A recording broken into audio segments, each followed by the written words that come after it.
verses. Solomon, he urges us to apply our hearts to understanding. Sa Proverbs chapter 2 verse 2, sabi ng Bible, so that thou incline thine ear unto wisdom and apply thine heart to understanding. If we have this whole heart sa bagay ng Panginoon, lalo natin maintindihan yung gusto ng Diyos. Kung isip lang ilalagay natin sa isang bagay, at wala yung puso natin dito, ano mangyayari? Kung isip lang nilagay ng mga kapatid dito sa church, walang puso dito, wala, hindi nyo matitiis sabihin, tumutulong ganyan, or ganyan yung ating mga litang bagay. Because we have our heart in this world. Positive tayo mga kapatid sa araw, God will do something great. In Psalms, we are urged ng Bible sa chapter 119 and verse 169, we ka ng Bible, let my cry come near before thee, O Panginoon, and give me understanding according to thy word.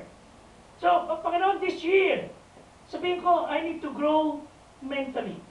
I need to learn more of the Word of God. I need to learn more of your verses and understand those verses and apply my heart. During 1849, it was the Japanese painter Hokusai. Gumawa ng pangalan sa Japan. At age 89, he died. But towards the end of his life, ayon sa kasaysayan, itong artist or painter na ito ay nagsabi before his death, sabi niya, lahat ng ginawa ko before the age of 50 are all nothing. It was only after I reached the age of 70 that I felt the turning out na ginawa ko ay worthy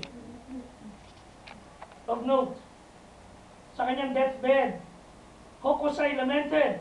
Sabi niya, if heaven had granted me 5 more years, I could have become a real painter.